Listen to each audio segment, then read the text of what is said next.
Good Vibe avec mon invité du jour, Nicolas Rojo. Bonjour Nicolas. Bonjour Nathalie, bonjour à tous. Merci de m'avoir invité aujourd'hui. Eh bien, je suis vraiment très très heureuse de t'accueillir, sachant que par rapport à toi, les choses se sont faites de manière très spontanée, comme beaucoup de choses aussi dans cette série Good Vibe, puisque tu as eu la gentillesse de partager sur notre groupe une technique, la régulation émotionnelle dont on va parler aujourd'hui, qui a manifestement fait beaucoup, qui t'a fait beaucoup de bien et que tu utilises aujourd'hui avec tes proches et tu diffuses à titre personnel cette méthode, je ne sais pas comment on peut le dire, tu vas nous expliquer ça après.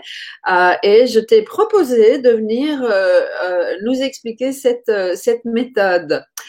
Alors, avant de continuer, je vais juste vérifier que notre public est bien là avec nous et que vous nous voyez à deux parce que techniquement, ça fait partie des surprises des directs, hein, c'est que on ne sait pas toujours ce qui va se passer. Donc, est-ce que vous voulez bien dans le chat nous confirmer que vous voyez, Nicolas, c'est le plus important, que vous me voyez moi, c'est un peu moins grave parce que vous avez l'habitude de me voir, c'est lui qui va parler de son sujet, et que vous nous entendez bien tous les deux. Est-ce que vous pouvez avoir cette gentillesse de nous le confirmer dans le chat dès que vous entendez ma demande? Voilà, il faut toujours un petit moment de décalage avant d'avoir la réponse.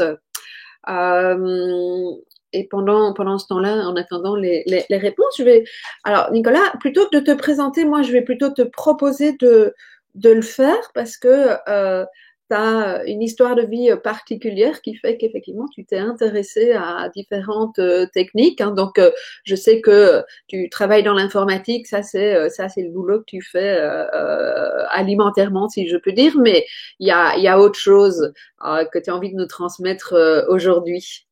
Oui, enfin, c'est rapide parce qu'effectivement, je suis pas thérapeute, mais j'ai eu des soucis de santé quand j'avais 35 ans. J'ai fait un AVC. Il y a 4 ans, j'ai fait un infarctus.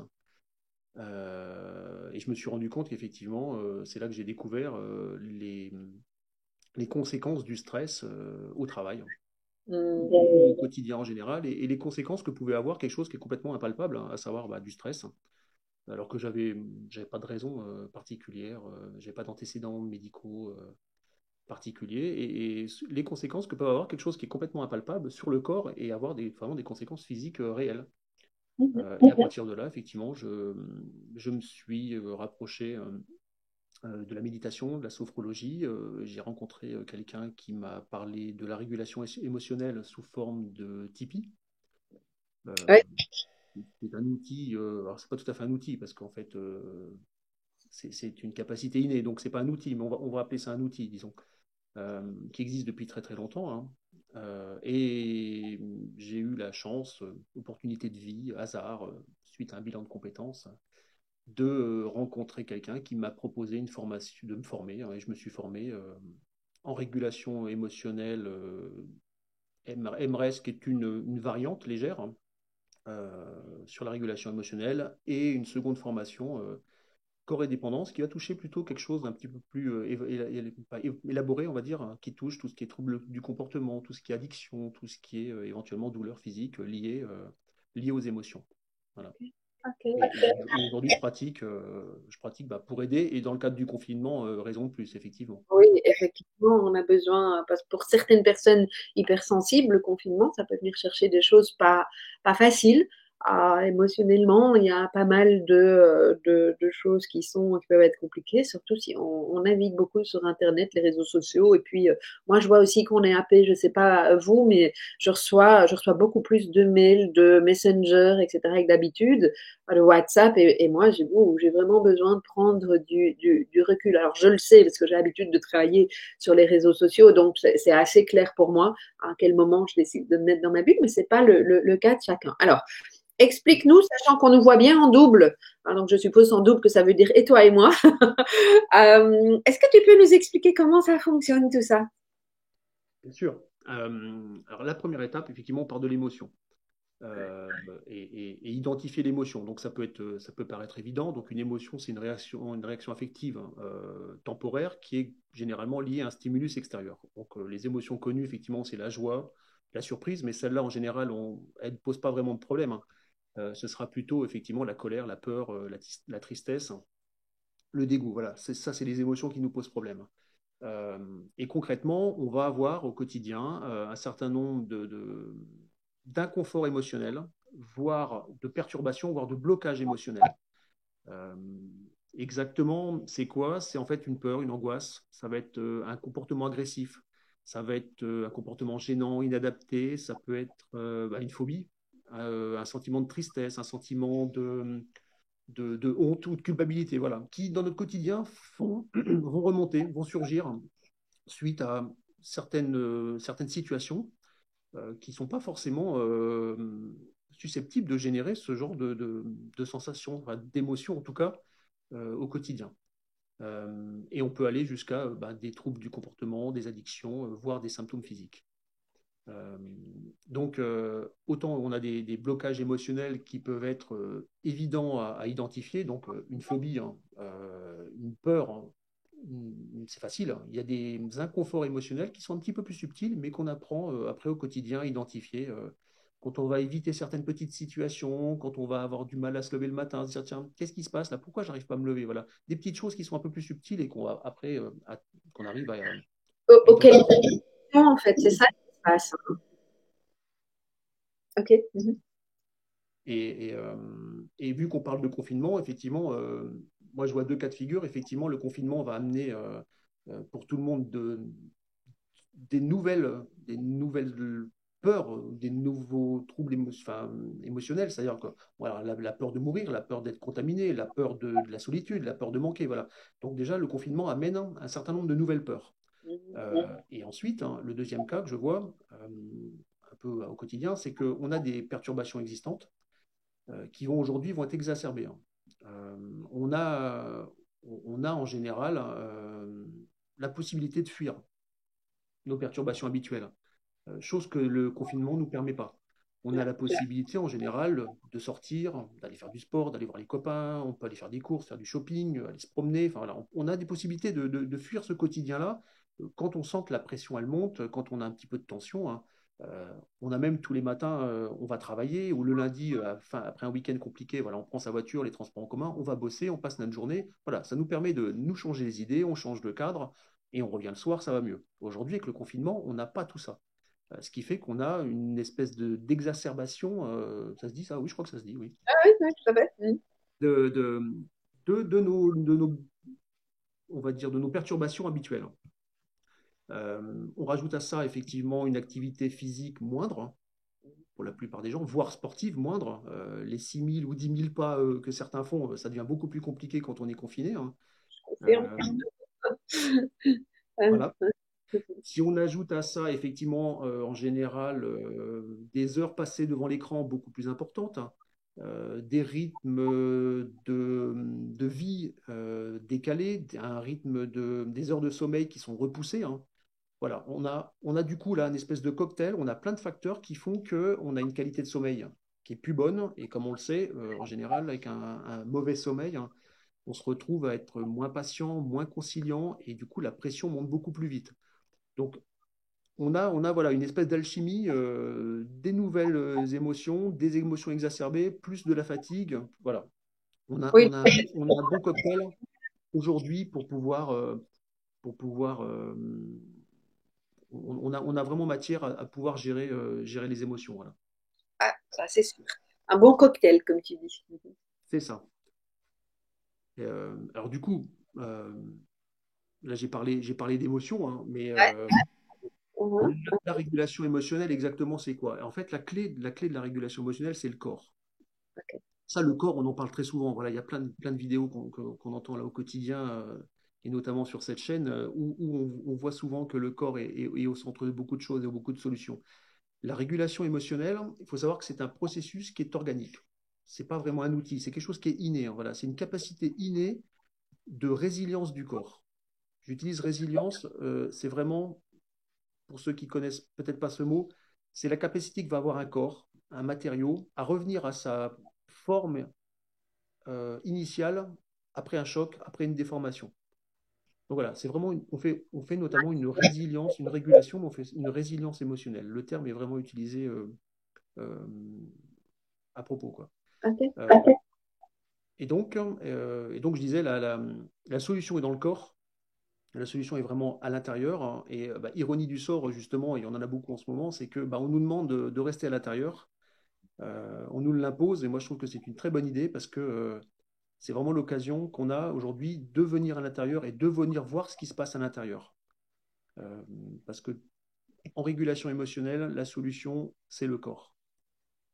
C'est en fait, c'est une introspection sensorielle qu'on nous demande. Ok. Donc, comment ça se passe? Tu vas nous l'expliquer? Je suis curieuse. Bah, comment ça se passe? Bah, voilà, c'est parti. Mettons qu'on va réguler une petite perturbation, hein. Alors les exemples sont nombreux, hein. Je ne sais pas quel exemple on pourrait donner qui serait lié au confinement, hein. Si, voilà, j'en ai éventuellement deux qui s'opposent et qui marchent très bien. Bah voilà, c'est mon conjoint. Mon conjoint, ça m'agace, il laisse tout traîner, hein. On est plus en communauté que d'habitude. Voilà, si tout le monde se met à traîner, laisser tout traîner partout, tout le temps, on s'en sort pas, c'est le bazar, ça m'énerve, ça m'angoisse. Il laisse tout traîner, c'est énervant. Voilà, une angoisse, une émotion, quelque chose qui arrive. À l'inverse, on peut avoir l'autre conjoint qui dit, oui, bon, il y en a marre, elle est tout le temps sur mon dos, ou il est tout le temps sur mon dos, il faut tout ranger, il faut que tout soit parfait. Attends, franchement, dans la maison, on vit au quotidien, il faut que ça bouge, on n'est pas dans un catalogue Ikea. Voilà, donc voilà, stress, angoisse, colère, il y a de l'émotion, ça peut monter. Ça, c'est un exemple. Je pense qu'il parle à pas mal de monde. Euh, Étape. Première étape, je suis en émotion, Mhm. petite ou grande, je ferme les yeux. L'avantage de fermer les yeux, c'est que ça va permettre de se déconnecter de la situation et de commencer à prendre un petit peu de recul. Mhm. Ça, c'est la première étape. Deuxième étape, qu'est-ce qui se passe dans mon corps? En gros, c'est où dans mon corps? Et on va identifier, hein, une première sensation. Là, je parle bien de sensation. On n'est plus dans l'émotion, on est dans la sensation. Une sensation, c'est quoi? Ça peut être un picotement, un fourmillement, ça peut être une douleur, une pression, de la chaleur, du froid, du mou, voilà. On est bien dans de la sensation. Au moment où on parle, on est dans le corps. On n'est plus dans le mental, on n'est plus je suis en colère, je suis énervé, je suis angoissé, je suis contrarié. Non, on est dans le corps et on cherche une première sensation. Première sensation qu'on ne juge pas. Elle peut être forte, elle peut être faible. On ne la juge pas, on ne l'interprète pas, on se dit pas c'est normal, c'est pas normal. Voilà. On identifie une première sensation. Et ensuite, on va identifier une deuxième sensation, en général, qui est peut-être un peu plus faible, pas forcément. Voilà, on a nos deux sensations distinctes qu'on ne juge pas, qu'on n'interprète pas. Là, c'est la Donc, deuxième. bien deux, Oui, ça veut dire à un endroit, je ressens quelque chose, mais je cherche aussi ailleurs où je peux ressentir autre chose. Je sais pas moi, là, j'ai la boule à la gorge et puis là, j'ai des picotements dans les doigts, par exemple. exactement. Ok. Exactement. Voilà, on cherche une première sensation, on va en chercher une deuxième. Des fois, on Mhm. a une première sensation qui est vraiment forte, voilà, puis on a l'habitude de la sentir. C'est là où on a le cœur qui bat, on a chaud, je suis oppressé. On va en chercher une deuxième, qui des fois est plus subtile, des fois pas. Donc on en cherche absolument une deuxième. Ça c'est la deuxième étape. Ok. Troisième étape, on laisse évoluer. Et alors c'est là que la régulation émotionnelle va prendre un angle à 90 degrés avec énormément d'autres techniques qui existent. Euh, il faut savoir qu'au moment où on est dans le corps, déjà on a lâché le mental. Ça c'est déjà super important. Le mental et le corps, ça ne se parle pas. Quand on est dans le corps, on n'est pas dans le mental. Donc déjà, il y a un début d'apaisement qui est réel. Il est temporaire, mais il est réel. Donc cette première étape, c'est la même que quand on fait de la sophrologie, c'est la même que quand on fait de la méditation. Et dès qu'on va dans le corps, déjà, on a lâché quelque chose et c'est important. Par contre, là où la régulation émotionnelle diffère et là où c'est effectivement efficace et durable, quand je dis durable, en réalité, c'est définitif, c'est qu'on va laisser évoluer ces sensations. D'accord. C'est le point vraiment majeur de la régulation émotionnelle, c'est je laisse évoluer. Je laisse faire mon corps. Je n'interviens pas. Je ne juge pas. je laisse faire. Je ne focalise pas, je laisse faire. Je viens pas, j'en ai entendu d'autres où effectivement on vient réfléchir pourquoi cette sensation, pourquoi ça. Enfin, Alors, franchement, à la fois c'est très très simple hein, et à la fois c'est des fois compliqué. Hein. donc, on revient à soi. Est-ce que, ce que je comprends dans ce que tu nous partages, c'est qu'on ne se focalise pas sur la douleur, sur la sensation, sur quoi que ce soit, mais alors pour des HP qui sont, hop, sur quoi on se focalise? Je ferai une petite parenthèse à la fin de la procédure pour ces cas, effectivement. Et effectivement, histoire de ne pas se perdre dans le processus. Donc, je rappelle, on ferme les yeux, on vient chercher deux sensations. Et la troisième étape, la plus importante, on laisse évoluer. La régulation émotionnelle commence réellement au moment où je laisse faire mon corps, au moment où je laisse évoluer mes sensations. Ça, c'est la partie la plus importante. Euh, et laisser évoluer, ça veut dire ne rien faire. C'est facile finalement. Euh, et on va se rendre compte que, en théorie, c'est facile. Hein. On va se rendre compte que ça s'apaise hein, et que ça s'apaise même très très vite. Par contre, la sensation peut évoluer, elle peut se déplacer. On laisse faire. Il peut y avoir d'autres petites sensations, pas petites ou grandes, qui peuvent apparaître. On laisse faire. On ne juge pas, on laisse faire. On laisse faire le corps. Encore, en fait, le corps, il nous raconte une histoire. Il nous raconte une mémoire de quelque chose qu'il a gardé hein, et que finalement, on ne le laisse jamais parler. Finalement, on ne le laisse jamais finir son histoire. À chaque fois, on le coupe. À chaque fois, on part dans l'émotion et dans le mental pour expliquer oui, mais c'est normal parce que tu fais ci, parce que tu fais ça, ou parce que quand j'étais petit, voilà. On laisse jamais le corps finir son histoire. Donc, bah, comme n'importe qui à qui on laisse pas finir son histoire, et ben, il la recommence. Donc là, on va laisser le corps raconter son histoire et laisser raconter ses sensations. Et puis finalement, on va se rendre compte que ça s'apaise. Non seulement ça s'apaise, mais ça s'apaise très vite. Il faut savoir que, en gros, une régulation, cette troisième partie, même enfin, deuxième et troisième partie, c'est entre 30 et 90 secondes. En 1 minute 30, il n'y a plus rien. C'est extrêmement rapide finalement. Et avec des enfants, c'est encore plus rapide. Euh, et ça, c'est la troisième partie. On laisse. Ça s'apaise. Quatrième partie, quand c'est calme dans mon corps, quand c'est apaisé, hein, quand il n'y a presque plus rien, je rouvre les yeux. Ça paraît logique. Cinquième partie que je rajoute, c'est euh, je vous invite en fait une fois que la régulation est terminée, hein, à repenser au blocage, à repenser à la situation qui m'a amené à faire une régulation. Ça peut être important parce que ça permet de valider que ça s'est bien passé. Ça permet de prendre conscience de l'effet que ça a eu, parce qu'effectivement, si la régulation a bien fonctionné et la règle c'est que ça marche, et ben effectivement, il ne va plus rien se passer. Alors, ça n'empêche pas que si on a une situation de colère et que la situation de colère est justifiée, hein, on peut avoir de très bonnes raisons de se mettre en colère. Hein, ça ne va pas retirer ni la cause ni la bonne raison d'être en colère. Par contre, ce que ça va changer, c'est qu'on ne va plus être submergé par nos émotions et du coup, on va pouvoir traiter cette colère et traiter la situation sans être submergé d'émotions. Et là, ça change tout. Il y a une prise de recul, en fait. Exactement. Et du coup, on n'a pas l'émotion qui va prendre la main, et puis du coup, le mental qui va prendre la main, qui va nous chercher à nous trouver des excuses, des raisons, et comme il sait super bien le faire au quotidien, notre ego. Euh, donc, tu parlais effectivement de ces personnes qui sont beaucoup, beaucoup dans le mental, qui ont beaucoup de sensations et qui ont beaucoup de sensibilité. Hein. Effectivement, ça fait partie des. Alors, pas des cas compliqués, parce qu'effectivement, quelqu'un qui va avoir beaucoup plus d'émotions, bah, il va juste faire un petit peu plus de régulation. Et quelqu'un qui va avoir beaucoup plus de sensations, bah, au lieu d'avoir peut-être une sensation, deux sensations, hein, une plus grande sensibilité, bah, il va en avoir trois ou quatre. Pour moi, c'est pas du tout un problème. Hein. C'est pas du tout compliqué. Hein. Euh, à la limite, la seule chose qui peut être compliquée, hein, et dans ce cas-là, c'est plus la partie un peu limite et écueil de la régulation, hein, euh, c'est euh, c'est d'avoir sa fâcheuse tendance à remonter souvent dans le mental. Ouais. D'accord?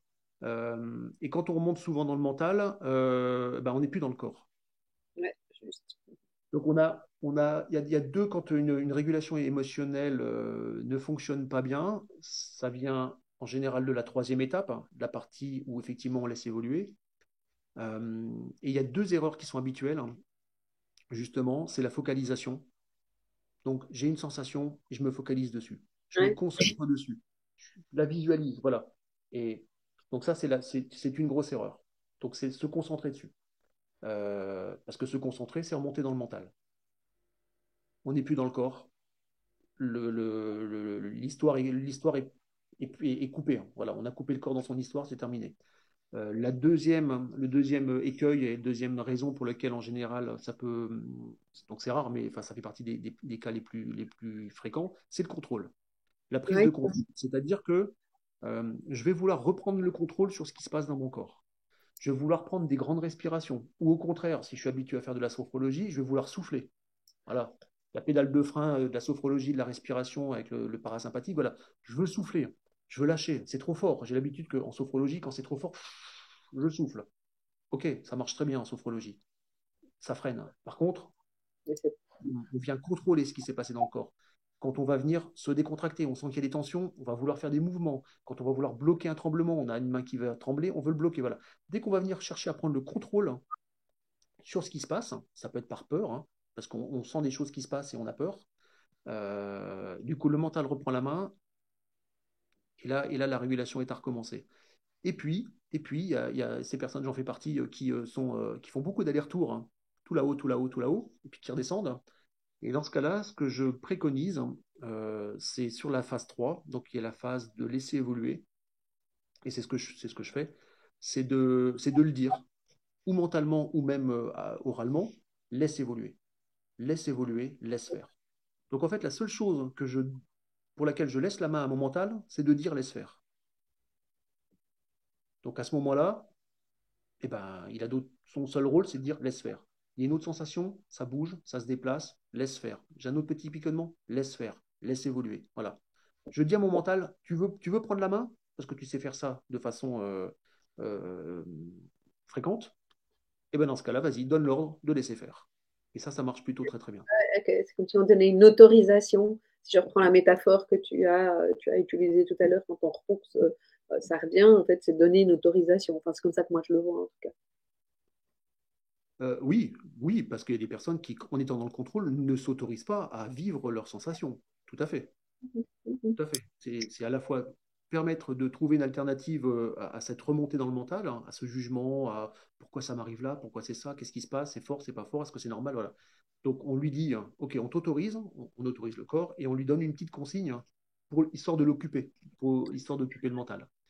Ok, Donc, donc, tu nous avais parti de mythes, entre guillemets. Est-ce qu'il y en a d'autres? Est-ce que tu voudrais nous dire d'autres sur ça? non, voilà, bah, en fait, j'ai enchaîné dessus. Mais effectivement, les limites, c'est ça, la focalisation et le contrôle, qui sont les deux écueils, hein, et qui fait qu'en général, on remonte dans le mental. Il y a un troisième point, enfin, c'est pas tout à fait un troisième point qui est quand même intéressant d'aborder, c'est que pour faire une régulation émotionnelle, il faut être en sécurité. Ouais.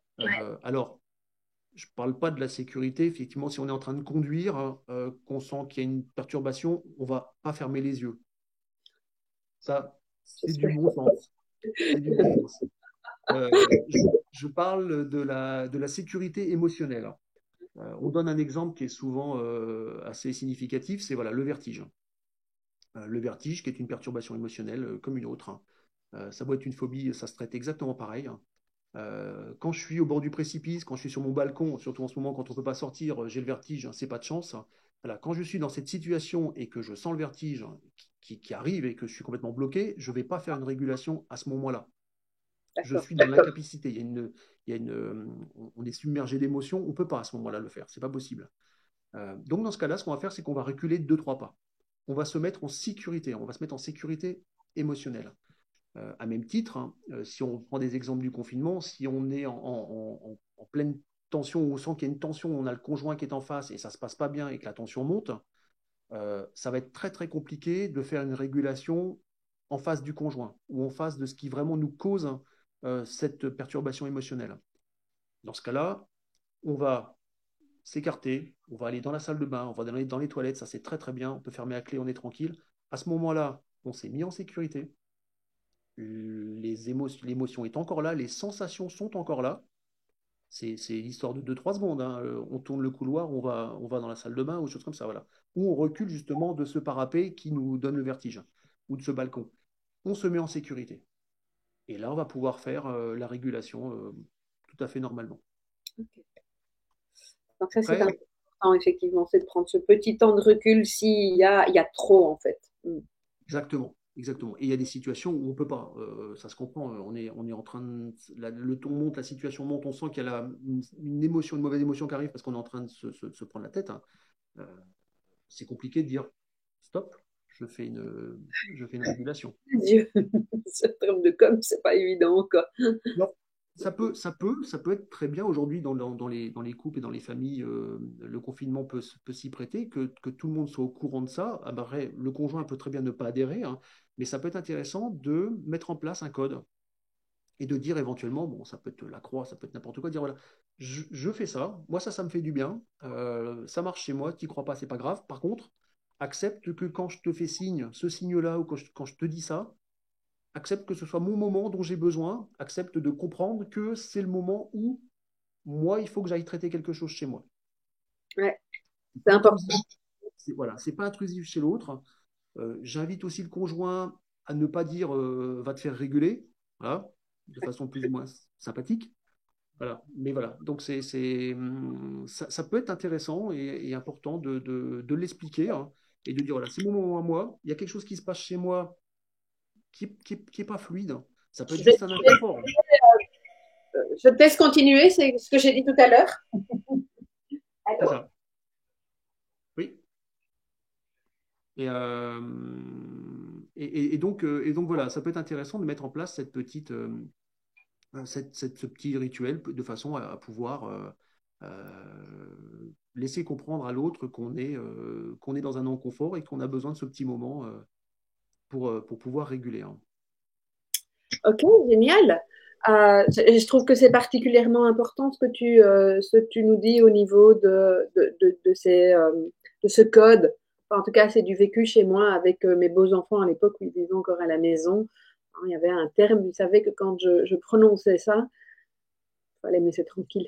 C'est-à-dire, ma belle-fille me rappelle encore de temps en temps et elle l'a réutilisé pour elle. Et en fait, ça permettait de lisser et de revenir après dans des meilleures circonstances. Exactement. Ouais, ouais. Quelques avantages la régulation émotionnelle que tu aurais envie de mettre en avant?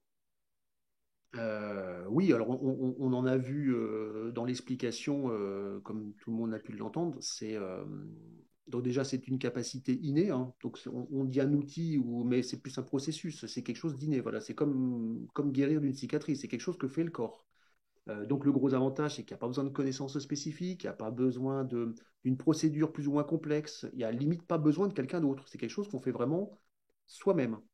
Euh, alors par contre, ça arrive effectivement que sur des blocages beaucoup plus importants, où il y a vraiment une émotion beaucoup plus importante, ou parce que certaines personnes ne le souhaitent pas, on peut dans ce cas-là se faire accompagner, hein, par quelqu'un. Euh, mais globalement, voilà, le processus tel que je le décris en situation, hein, au moment où on ressent un inconfort ou une perturbation émotionnelle, on a besoin de personne. On n'a pas besoin d'outils, on n'a pas besoin d'explications, on n'a pas besoin d'avoir des connaissances. Ça se passe vraiment dans le corps et on a besoin de laisser faire. Donc déjà, c'est le côté vraiment simple, qui même pour certaines personnes d'ailleurs est trop simple. Non, c'est trop simple ton truc, ça peut pas marcher, c'est trop facile. Attends, j'ai fait autant d'années d'études pour savoir comment ça se passait là-haut. C'est pas ton petit truc dans le corps qui peut régler ça en quelques minutes. Bon, bah, voilà. Donc des fois, c'est trop simple pour certains. Et l'autre gros point, l'autre gros avantage que moi je vois, c'est qu'en fait, c'est un processus qui se passe dans l'instant présent. C'est-à-dire qu'on va traiter une émotion ici et maintenant pour une situation qui se passe ici et maintenant. On n'a pas besoin de revenir à un traumatisme passé, hein. On n'a pas besoin de revivre ce traumatisme-là, comme ça peut être le cas sur d'autres méthodes. Moi, aujourd'hui, ce qui m'intéresse, c'est qu'est-ce qui se passe aujourd'hui, qu'est-ce qui fait que j'ai un blocage aujourd'hui. Point. La raison, je m'en fous. Et même si vous allez aller voir un thérapeute ou un praticien, on va dire, pour vous faire accompagner, pour n'importe quelle raison, parce que vous préférez ou parce que émotionnellement c'est un peu compliqué, à aucun moment donné, à aucun moment, il vous demandera de connaître ou il viendra chercher quelle est la cause d'origine, quel est le traumatisme. Parce qu'effectivement, remonter un traumatisme, ça peut s'avérer traumatisant. Euh, Oui, oui. Il y a pas et de- D'accord. j'ai des échos, notamment de personnes qui ont fait de l'EMDR et qui ont dû remonter, qui m'ont dit, OK, ça a marché, hein, mais alors il a fallu remonter au traumatisme. Et franchement, hein, ça a été terrible, hein. Donc, c'est un gros avantage que je vois effectivement à la régulation émotionnelle, c'est que c'est maintenant qu'est-ce qui se passe dans mon corps. Je laisse évoluer. Je te laisse raconter ton histoire. Effectivement, à une époque, lointaine ou pas, il y a dû y avoir un traumatisme. Il y a peut-être eu quelque chose qui, pour toi, c'était une question de vie ou de mort, hein, finalement, parce qu'on là, on est dans le corps. On parle du cerveau, du cerveau vraiment archaïque, hein, qui lui, qui est en mode survie, hein. Donc, il s'est passé quelque chose qui, à un moment donné, c'était je meurs, mais aujourd'hui, c'est plus d'actualité. Par contre, ça ressort. C'est une mémoire, hein. Voilà, tous les traumatismes aujourd'hui, c'est avéré. Quelque C'est chose qui dans a retenu la mémoire, oui. on le sait maintenant qu'il y a une mémoire dans le corps, à même titre qu'il y a une mémoire dans le cerveau, hein. Et donc cette mémoire-là, on lui dit, OK, bah, aujourd'hui, tu vois, t'es pas mort, il se passe rien. Vas-y, raconte ton histoire, t'as vu, t'as déroulé, t'as vu, t'as laissé faire, on a laissé faire, on a laissé faire, t'as vu, il s'est rien passé. Voilà. Et en général, une fois que c'est fait, une fois que c'est bien déroulé, une fois qu'on a bien régulé, la situation, à situation identique, on n'a plus besoin de refaire une régulation. Mhm. Alors quelqu'un demande innée, même chez les personnes souffrant de dérégulation ou dysrégulation émotionnelle. Je ne sais pas si tu connais ce terme-là. Euh, alors, non, j'ai une petite idée de ce que ça peut donner, effectivement, de dysrégulation émotionnelle. Effectivement, l'émotion, c'est le point de départ, parce qu'effectivement, ça permet d'identifier qu'on est en perturbation. Mais je pense que même quelqu'un qui est en dysrégulation, dysfonctionnement émotionnel, hein, saura identifier qu'elle est en perturbation. Donc, dès lors qu'on sait identifier qu'on est en perturbation, c'est-à-dire qu'on a même éventuellement, ça peut être un comportement qui est anormal, ça peut être un comportement d'évitement, ça peut être un comportement de fuite, de colère, enfin, voilà. Tous ces comportements qui font qu'au quotidien, ça n'est pas fluide, hein, on peut se rendre compte à un moment donné qu'on vient éviter des situations. Si on y réfléchit bien, voilà. C'est un petit jeu que je trouve intéressant aussi après au quotidien, c'est de se dire, j'analyse mon quotidien, donc encore une fois, je suis dans le présent, je suis dans l'instant, et j'analyse et je me dis, tiens, c'est bizarre. Ça, je le fais jamais. Ça, cette situation, je l'évite. Ça, je fuis tel type de comportement, tel type de... Voilà. Et c'est intéressant à ce moment-là de se dire, tiens, qu'est-ce qui se passe dans mon corps? Donc, même sur un dysfonctionnement, hein, émotionnel, hein, je pense qu'on doit être en mesure de pouvoir dire, il y a un truc qui se passe qui n'est pas normal. Voilà. Et là, dans ce cas-là, on va dans le corps. Mm. Alors, il y a quelqu'un qui répond dysrégulation émotionnelle borderline. Moi, j'ai juste envie de rappeler ici que là, on est vraiment dans des pathologies et que ça, c'est pas le sujet aujourd'hui.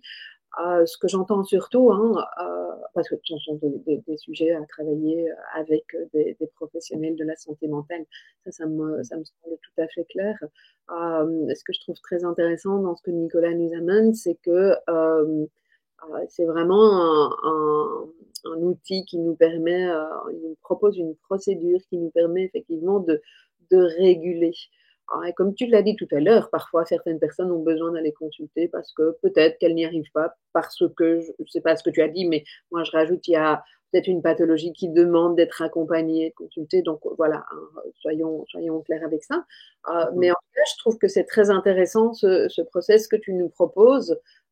Ça vaut en tout cas la peine d'essayer, de voir ce que ça peut amener à chacun d'entre nous, parce que comme tu le dis, c'est relativement simple à appliquer, peut-être même trop simple dans l'esprit de certaines personnes. Ça permet vraiment de prendre de la distance. Ce que tu nous expliques, est-ce que c'est la même chose que Tipeee ou est-ce que ça varie par rapport à Tipeee? C'est globalement la même chose, oui. Sur le fond, c'est la même chose. Disons qu'il y a eu des petites améliorations de façon à simplifier, de façon à éviter aussi de remonter dans le mental. Mais les personnes qui pratiquent Tipeee vont complètement s'y retrouver, hein, tout à fait, hein. Je ne connais pas spécialement, j'en ai entendu parler régulièrement, donc pour les personnes qui connaisseraient Tipeee, c'est une autre approche qui manifestement est excessivement simple et proche. Lean, RT, Clean, MRES, voilà, il y a différents noms. Sésame aussi, hein, la formation Sésame que j'ai suivie, qui est une évolution de ça, permet de traiter plus facilement tout ce qui est troubles du comportement, les addictions, la procrastination, et y compris des douleurs chroniques que j'ai réussi à traiter avec la régulation émotionnelle, tout à fait. Génial. Alors, ce que je vais te proposer, Nicolas, c'est de nous faire un petit rappel rapide de cette procédure en 5 points, si j'ai bien retenu. Ouais, Ah, très bonne idée. Donc, avec les bons points. tout à fait. On identifie une perturbation émotionnelle. Première étape, on ferme les yeux. Deuxième étape, qu'est-ce qui se passe dans le corps? On vient chercher une sensation, puis une deuxième sensation, sans juger. Troisième étape, on laisse évoluer. On ne contrôle pas, on ne juge toujours pas, on ne se concentre pas, on laisse évoluer. Il peut y avoir des nouvelles sensations, les sensations peuvent se déplacer, on laisse évoluer. Quand c'est calme dans le corps, en général entre 30 et 90 secondes, hein, pas beaucoup plus, rarement plus quand ça marche d'ailleurs, on ouvre les yeux euh, et on essaye de se remettre en tête pour quelles raisons j'ai fait cette régulation. Et je vais faire juste une petite parenthèse concernant les enfants. Ça marche très bien avec les enfants. C'est-à-dire qu'on peut, dans le cas d'un enfant qui est en perturbation émotionnelle, on peut lui expliquer la procédure et un moyen qui est très simple, c'est de lui demander d'utiliser les mains. Et même chez les adultes, ça peut être très pratique. C'est, voilà, ferme les yeux, mets une main là où il y a quelque chose dans ton corps, mets une autre main là où il y a autre chose dans ton corps. Laisse faire ton corps. Bouge ta main si ça bouge dans ton corps. Et avec les mains, et même des adultes, hein, ça peut vraiment aider à rester dans le corps et à rester un petit peu plus, pas concentré, parce que le mot n'est pas bon, mais à rester un peu plus dans le corps en utilisant les mains. Ok, Voilà. génial. Un grand merci d'avoir pris ce temps et d'être sorti de ta zone de confort pour nous amener ça, parce que je rappelle que c'est pas toujours évident pour les personnes qui sont pas habituées à passer en ligne. Moi, j'invite pas mal de personnes qui ont cette habitude-là, et toi, tu l'as fait vraiment avec cœur pour nous amener un outil, donc j'apprécie vraiment beaucoup. Merci Merci. Nicolas pour ces bons conseils, et puis je vous dis à tous et à Nicolas à très très très bientôt. Bonne journée et bonne régulation. Merci, au revoir. Au revoir.